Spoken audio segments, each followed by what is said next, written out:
إلا الله محمد رسول الله لا إله إلا الله محمد رسول الله. بسم الله الرحمن الرحيم. أيها الإخوة والأخوات، السلام عليكم ورحمة الله وبركاته. أهلا وسهلا بكم من جديد في حلقة من برنامج قصص الأنبياء. همگی به یاد داریم برنامه گذشته را که درباره یوسف علیه السلام سخن گفته بودیم، اینکه چگونه خداوند او را از زندان نجات داد. مشکلی های یوسف علیه السلام پسی سر شد. پس از سالیان دراز صبر کردنش خداوند پاکیش را بین مردم اعلام کرد. اکنون یوسف علیه السلام عزیز مصر شده است. یوسف اکنون حاکم مصر شده است و اکنون حاکم مالهای مردم، حاکم اقتصادی آن شهر، حاکم به خوراکه و بر حاصلات گردیده است. 7 سال اول آمد و یوسف علیه السلام امین آن شهر و امین آن مالها بود. سپس آن سالهای خشکی آمد. 7 سال خشکی و قحطی و گرسنگی و خشکسالی آمد. گرسنگی در مصر و گرد و اطراف آن پهن گردیده بود. گرسنگی تا به منطقه های فلسطین رسیده بود. آنجا کی زندگی میکرد؟ یعقوب علیه السلام و پسرانش. مردم شهرهای گرد و اطراف مصر شنیدند که در مصر خیر باقی است و اینکه آنجا مردی عزیز حاکم است که به عوض هر سرمایه برای مردم خوراک و طعام میدهد. این هنگام یعقوب علیه السلام آن 10 فرزندش را به سوی مصر فرستاد و نمیدانست که آنجا عزیز مصر کیست. یوسف علیه السلام مردم را استقبال میگرفت، به عوض هر سرمایه به آنها خوراک میداد و او گفتند که از فلسطین آمدند. آن 10 نفر به سوی یوسف علیه السلام آمدند. بعد از 10 سال او را فراموش کرده بودند. گمان کردند شاید او وفات کرده باشد. گمان کرده بودند که او مرده است. گمان کردند که کاری او تمام شده است. یوسف علیه السلام با خبر شد که گروهی از مردم فلسطین آمدند. شهری پدرش آن 10 نفر در آمدند. یوسف علیه السلام آنها را میشناخت، اما آنها او را نمیشناختند. و یاد داری یوسف وقتی که در چاه بودی و الله ذوالجلال تو را خبر داده بود این که روز میرسد که تو آنها را میشناسی، آنها را به کارهای کردهشان خبر میدهی و آنها به یاد نمیآرند. انا همان روز رسید ای یوسف. و نزد یوسف در آمدند. و جاء اخوة یوسف فدخلوا عليه وهم له منكرون. آنها را شناخت اما آنها او را نشناختند. از آنها پرسید کی از اهل شما آنجا مانده است؟ کی مانده است؟ گفتند پدرمان و برادرمان بنیامین، برادری شقیق یوسف از پدر و مادرش. هر دوی آنها باقی ماندند. گفت برای چی برادرتان بنیامین را با خود نآوردید؟ گفتند پدرمان او را با همراهی ما نمیماند. گفت اگر دوم باره آمدید به شما طعام نمیدهم مگر اینکه برادرتان را با خود بیارید. هیچ طعام به شما نمیدهم مگر اینکه آن برادری خردیتان بنیامین را با خود بیارید. یوسف علیه السلام وقتی که خبر را به آنها داد، به آنها خوراک ها را داد و از آنها سرمایه ها را بر عوض طعام هایشان گرفت. به خدمتگارانش و همراهانش گفت آن سرمایه های آنها را برگردانید. در داخل آن کیسهای گندم و آنها نباید از این آگاه شوند. آنها خوراک ها و آن گندم ها را گرفته به سوی پدرشان یعقوب علیه السلام برگشتند. وقتا به شهر خود رسیدند نزد پدرشان در آمده گفتند ای پدر، آن عزیز مصر به ما طعام داد، اما گفت باری دوم نمیدهد مگر به یک شرط. گفت به چی شرطی؟ پدرشان گفتند به شرطی که این دفعه با برادرمان بنیامین برویم. قالوا یا ابانا منع منا الكيل فارسل معنا اخانا نكتل وإنا له لحافظون. این کلمه را با همین شکل یعقوب علیه السلام 10 سال پیش شنیده بود.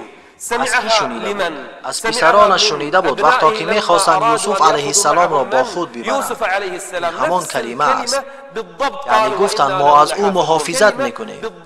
یعقوب علیه السلام به یاد آورد و یوسف علیه السلام را فراموش نکرده بود. قال هل آمنكم علیه إلا كما أمنتكم على أخيه من قبل فالله خير حافظا وهو أرحم الراحمين. از پدرشان ناامید شده به سوی بارخلطه های آورده اشان رفتند تا اینکه آن طعام های آورده اشان را برآرند. آنجا درون آن بارخلطه ها دیدند که آن سرمایه هایی که بر عوض طعام و گندم داده بودند با آنها برگردانیده شده است. به سوی پدرشان برگشته گفتند ای پدر، او مردی کریمی است، او مردی عزیزی است و ما طعام ها داد و آن سرمایه ها را نیز به ما برگردانیده است.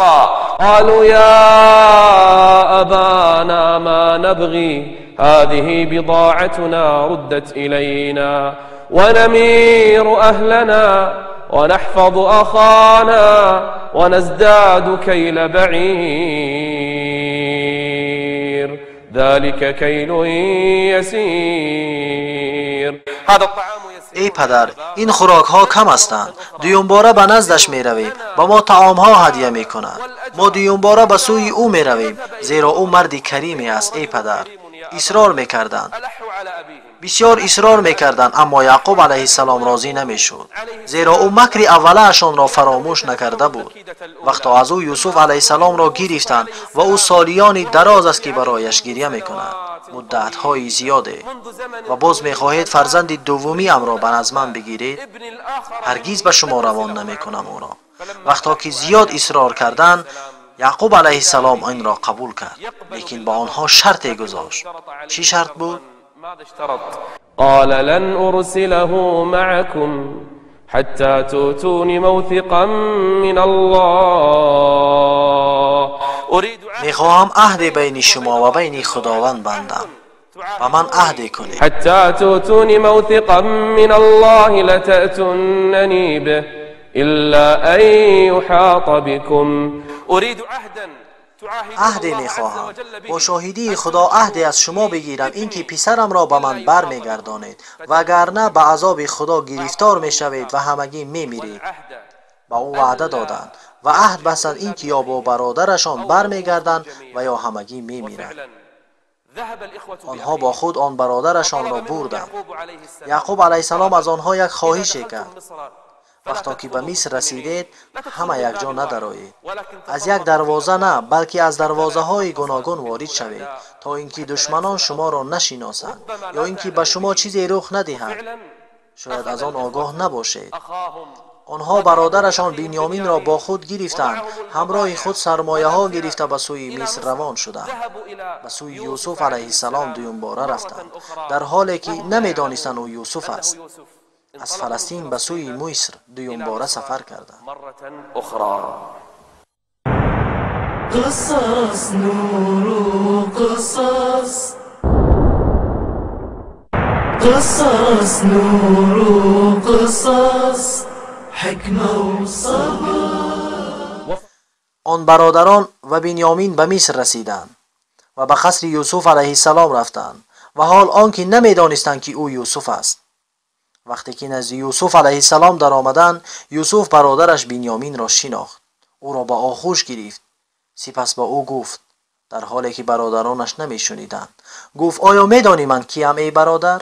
گفت تو کیستی؟ گفت من یوسفم. گفت یوسفی برادرم؟ گفت آره. گفت چی رخ داد؟ گفت خداوند ذوالجلال برای من این نعمت را داد. تصور کنید که این چیز چگونه او را غافلگیر میکند.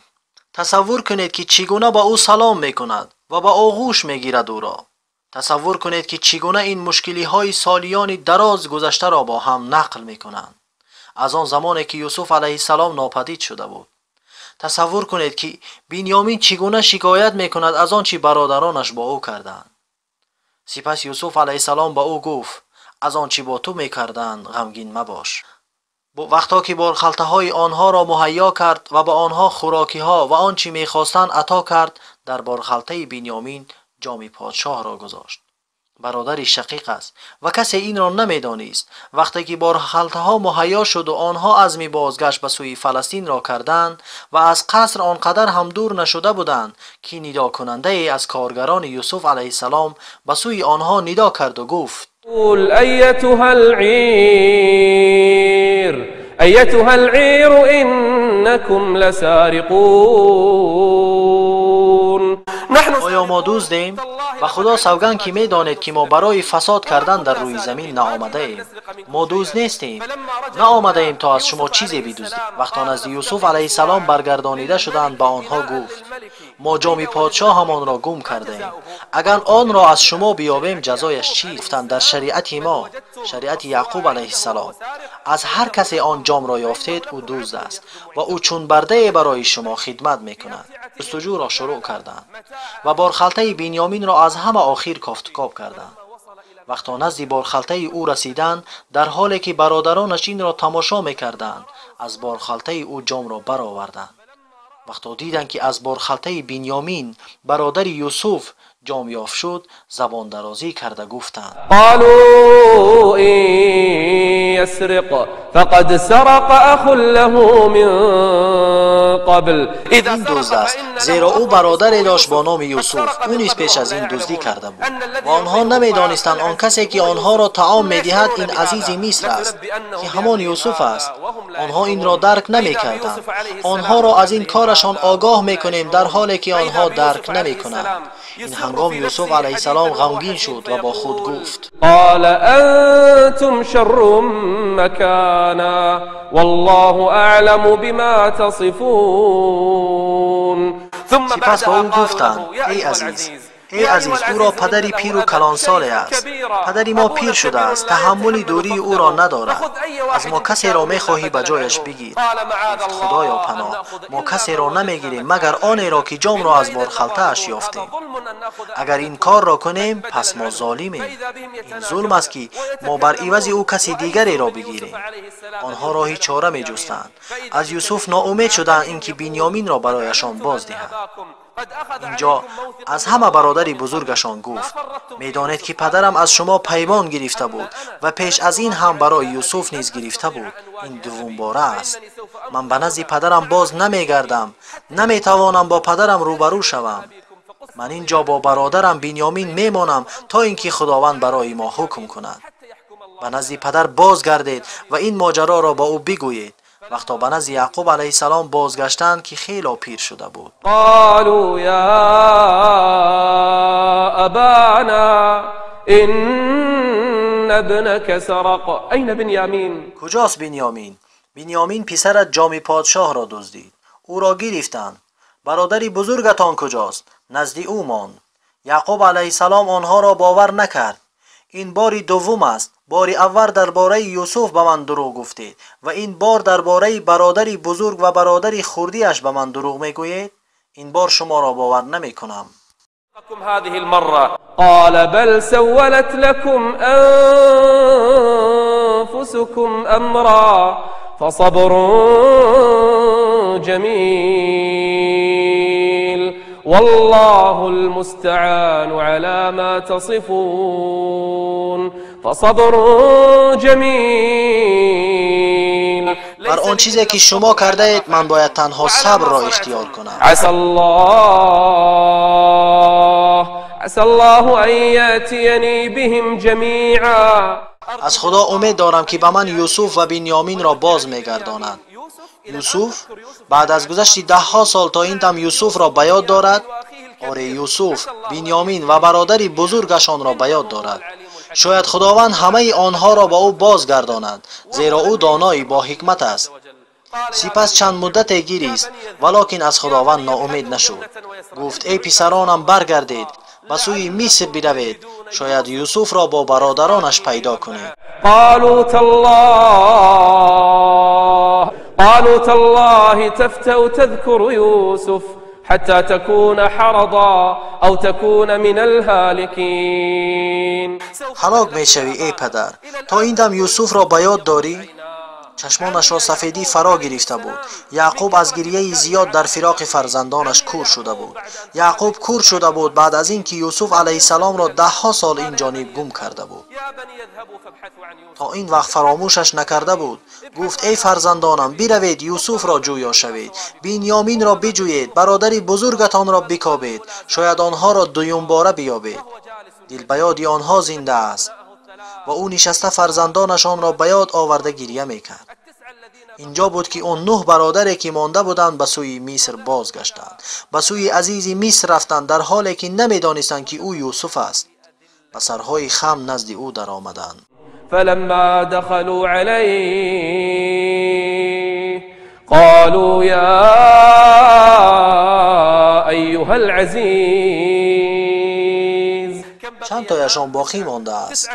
9 تا. 9 مردی که با سری خم ایستاده بودند، با یک خواری، با یک ترس، با شکمی گرسنه ایستاده بودند. اینجا بود که یکی از آنها به یوسف علیه السلام گفت: يقول يا أيها العزيز مسنا وأهلنا الضر وجئنا ببضاعة مزجاة. با یک سرمایه ناچیز نزد آمده ایم که مقبولی کسی نیست و ما سختی رسیده است. پدرمان را چشمانش کور شده، گریه بسیار میکند. ای عزیز کاری بکن، به سختی گرفتار شده ایم، مصیبت ها ما را گرفتار شده است. اکنون یوسف علیه السلام وعده خداوند را که در چاه داده بود به یاد آورد. آنها را از این کارشان آگاه میکنیم در حالی که نمیدانند. آیا میدانید در این لحظه ها به آنها چی گفت؟ گفت: هل علمتم ما فعلتم بیوسف؟ و یاد دارید آن کاری را که با یوسف کردید، و یاد دارید که او را به چاه انداخته بودید. هل علمتم ما فعلتم بیوسف و اخیه اذ انتم جاهلون. با او نگاه کردند، دیدند که چشمها چشمان یوسف، آواز یوسف است. آنها به یادشان زده گفتند: مگر تو یوسفی؟ گفت: آره من یوسفم و این برادری من است. خداوند برای ما انعام داد. اینجاست که هر کی از خدا بترسید و صبر کند، خداوند پاداش نیکوکاران را ضایع نمی کند. صدای گریه بلند شد. با صدای بلند برادرانش با سرهای خم گریه می‌کردند. اکنون یوسف علیه السلام با آنها چیکار می‌کند؟ آیا از آنها انتقام می‌گیرد؟ آیا آنچه که با او کردند چنان می‌کند؟ یوسف در این لحظه ها، لحظه با عزت گفت: امروز برای شما سرزنشی نیست، خداوند شما را میبخشد و او رحیم و مهربان است. سپس کرته اش را برآورده به آنها گفت: این را بگیرید، این کرته را بگیرید و به نزد پدرم بروید و آن را بر بالای پدرم بپوشید. به خواست خداوند بیناییش برمیگردد و دوم باره نزد من برگردید. آن کرته را بگیرید، بر روی پدرم بپوشانید. خداوند بیناییش را برمیگرداند و شما باز به نزد من برگردید.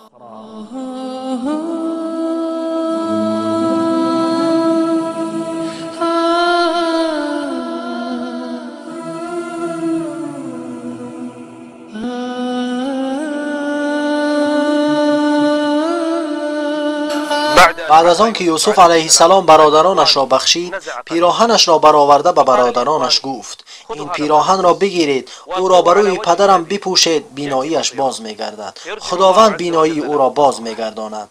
سپس به همه اهل و قبیله اتان نزد من بیایید. وقتا قافله آنها به نزدیکی های فلسطین رسید، یعنی به سوی خانه یعقوب، آن پیرمردی کلانساری که چشمانش کور شده بود، خیلی پیر شده بود، سالیانی دراز برای یوسف علیه السلام گریه میکرد. سپس برای برادر یوسف گریه میکرد. او نشسته بود. حال آنکه قافله نرسیده بود، به شهر آنها ندر آمده بود. این هنگام یعقوب علیه السلام به فرزندانی که در نزدش بودند و اهل و عائله اش گفت: بوی یوسف به مشامم میرسد. اگرچه مرا دیوانه هم شمارید، لکن من بوی یوسف را استثمار میکنم. آنها گفتند: به خدا قسم که تو در خطای قدیمی خود هستی. ولما فصلت العير قال أبوهم إني لأجد ريح يوسف لولا أن تفندون. بعضی از پسرانش گفتند: قالوا تالله إنك لفي ضلالك القديم. قسم میخوردند بر دیوانگی و خطا کردنش. آن چیزی را گفتند که به پیامبران خداوند ذوالجلال می گفتند. ناگهان بشارت دهنده‌ای که پیراهن به دستش بود آمد. پس از سالیانی دراز از ناپدید شدن فرزندش داخل خیمه شد و آن پیراهن را به بالایش پوشید.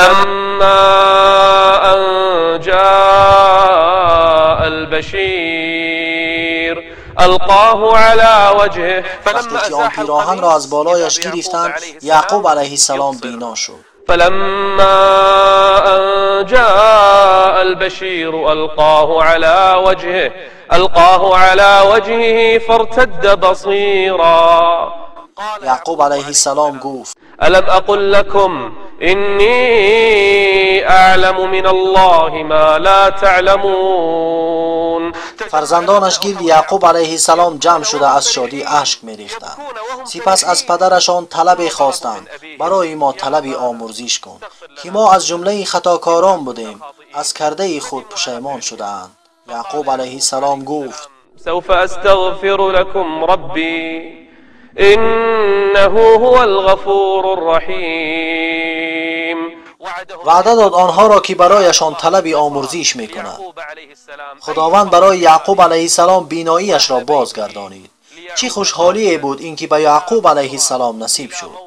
سپس فرزندانش و اهل عائله‌اش را جمع کرد تا به سوی مصر، به سوی وطن نوی پسرش برود، تا مجتمع نوی در مصر نزد پسرش یوسف علیه السلام تشکیل کند. قصص نور قصص قصص نور قصص حكمة وصبر. یعقوب علیه السلام با همراهی فرزندانش از فلسطین خارج شده به سوی مصر رهسپار شد. شادی یعقوب علیه السلام را تصور کنید. در حالی که او به سوی پسرش که او را 10 سال این جانب ندیده بود می رود. این شادی بی پایانی او را تصور کنید. وقتی که به مصر رسیدن یوسف علیه السلام منتظر آنها بود.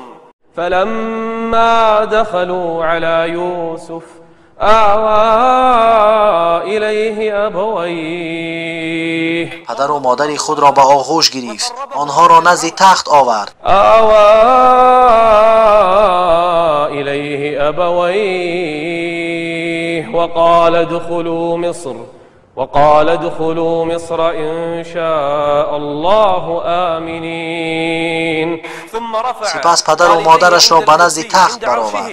ورفع أبويه على العرش. آنجا همه برادرانش 11 نفر و پدر و مادرش در پیش او به سجده افتادند و سجده در وقت آنها جایز بود. مشروعا وخروا له سجدا. وقتا همه از آمدن آنها به نزد یوسف علیه السلام خوشحال بودند، یوسف علیه السلام پدرش را یادآور شده گفت ای پدر، یاد داری وقتا من خردسال بودم نزدت آمده تو را از رویایی که در خوابم دیده بودم که 11 ستاره و آفتاب و ماهتاب در خوابم به من سجده کردند.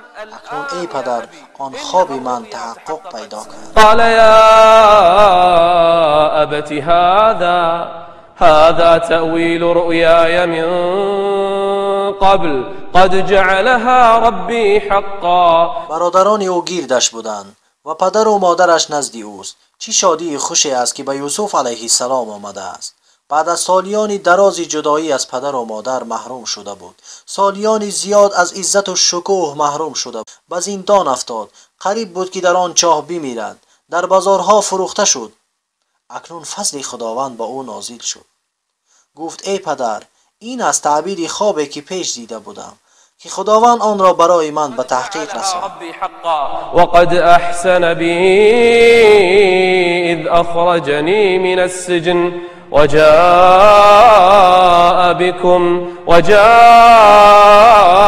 بكم من البدو من بعد ان نزغ الشیطان بینی و بین اخوتی. هیچ گناهی را به برادران خود نسبت نداد. آنهایی که مرگش را میخواستند گفت این شیطان بود که کینه و عداوت را بین من و آنها برافراخت. چه بخششی است برای یوسف. او کریم ابن الکریم است. همه گناه را به شیطان نسبت داد و به برادران خود نه.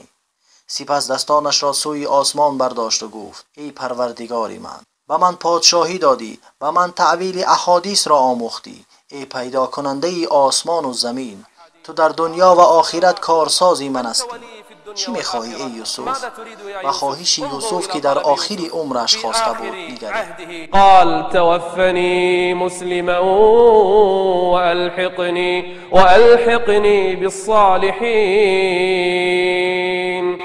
این بود پاداش یوسف علیه السلام. چقدر به صبر بود، چقدر از خدای ذوالجلال میترسید. اینجاست که هر کی تقوا و صبر پیشه کند خداوند پاداش نیکوکاران را ضایع نمی. حتى نلقاكم استودعكم الله والسلام عليكم ورحمة الله وبركاته. قصص نور قصص